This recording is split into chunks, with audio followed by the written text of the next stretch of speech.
ഹൈക്കോടതി ചീഫ് ജസ്റ്റിസിനെ നിയമിക്കാത്തതിൽ കേന്ദ്ര സർക്കാരിനെതിരെ കോടതിയലക്ഷ്യ ഹർജി സമർപ്പിച്ചിരിക്കുകയാണ് ജാർഖണ്ഡ് സർക്കാർ.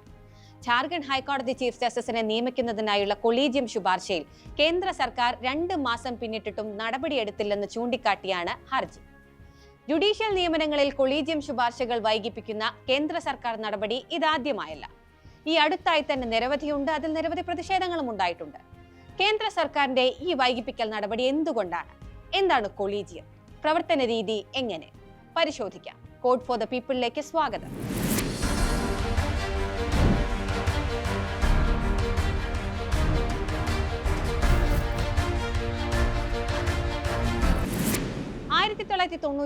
തേർഡ് ജഡ്ജസ് കേസോട് കൂടിയാണ് സുപ്രീം കോടതിയിലെയും ഹൈക്കോടതികളിലെയും ജഡ്ജിമാരെ നിയമിക്കുകയോ സ്ഥലം മാറ്റുകയോ ചെയ്യുന്നത് കൊളീജിയം സംവിധാനത്തിന് കീഴിലായത്. സുപ്രീം കോടതി കൊളീജിയത്തിൽ 5 അംഗങ്ങളാണ് ഉള്ളത്. ഇതിൽ ചീഫ് ജസ്റ്റിസും സുപ്രീം കോടതിയിലെ ഏറ്റവും മുതിർന്ന 4 ജഡ്ജിമാരും ഉൾപ്പെടുന്നു. നിലവിലെ ചീഫ് ജസ്റ്റിസിന്റെയും ആ കോടതിയിലെ മറ്റ് 2 മുതിർന്ന ജഡ്ജിമാരുടെയും നേതൃത്വത്തിലാണ് ഹൈക്കോടതി കൊളീജിയം. അങ്ങനെ തിരഞ്ഞെടുക്കുന്ന പേരുകൾ കേന്ദ്രത്തിന് സമർപ്പിക്കും. നിയമനം നടത്തുന്നത് സർക്കാരിന്റെ ഉപദേശത്തോടെ രാഷ്ട്രപതിയാണ്. സുപ്രീം കോടതി കൊളീജിയത്തിന്റെ തലവൻ സുപ്രീം കോടതി ചീഫ് ജസ്റ്റിസ് ആയിരിക്കും. അതായത് ഇപ്പോൾ ചീഫ് ജസ്റ്റിസ് DY ചന്ദ്രചൂഡ് ആയിരിക്കും SC കൊളീജിയത്തിന്റെ തലവൻ. HC കൊളീജിയത്തിന്റെ ചുമതല അതേ കോടതിയിലെ ചീഫ് ജസ്റ്റിസിനും 2 മുതിർന്ന ജഡ്ജിമാർക്കുമായിരിക്കും. HC കൊളീജിയം ശുപാർശ ചെയ്ത പേരുകൾ SC കൊളീജിയത്തിന്റെ അനുമതിയോടുകൂടി മാത്രമേ കേന്ദ്ര സർക്കാരിന് മുന്നിലെത്തൂ. ആരാകണം ജഡ്ജി എന്നത് തീരുമാനിക്കേണ്ടത് കൊളീജിയമാണ്. അത് കഴിഞ്ഞേ സർക്കാരിന് റോളുള്ളൂ. വിരമിക്കുന്ന ചീഫ് ജസ്റ്റിസ് ആണ് തന്റെ പിൻഗാമിയെ ശുപാർശ ചെയ്യുന്നത്.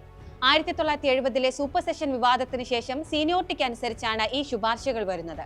സുപ്രീം കോടതി ജഡ്ജിമാരെ നിയമിക്കുന്നത് ചീഫ് ജസ്റ്റിസ് അടങ്ങുന്ന കൊളീജിയവും.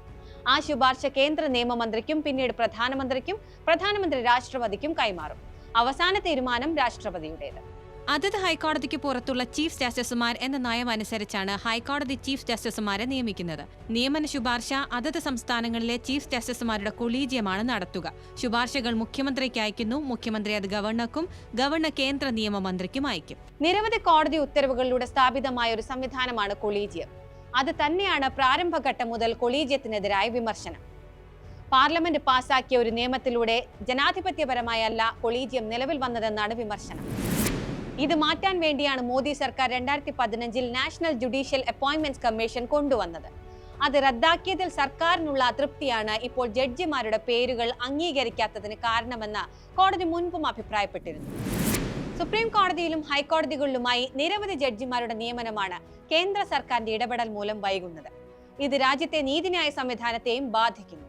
കൊളീജിയം സംവിധാനത്തിനെതിരെ ഉന്നയിക്കുന്ന സുതാര്യതയില്ലായ്മ അടക്കമുള്ള പ്രശ്നങ്ങൾ നിലനിൽക്കുമ്പോഴും ജുഡീഷ്യറിയെ കൂടി പൂർണ്ണ നിയന്ത്രണത്തിൽ കൊണ്ടുവരാനാണ് കേന്ദ്ര സർക്കാർ ശ്രമിക്കുന്നതെന്നാണ് പ്രധാനമായും ഉയരുന്ന വിമർശനം. രാജ്യത്തെ പല ഭരണഘടനാ സ്ഥാപനങ്ങളെയും രാഷ്ട്രീയവത്കരിക്കപ്പെട്ടു കഴിഞ്ഞ സാഹചര്യത്തിൽ ഈ വിമർശനം പ്രസക്തവുമാണ്.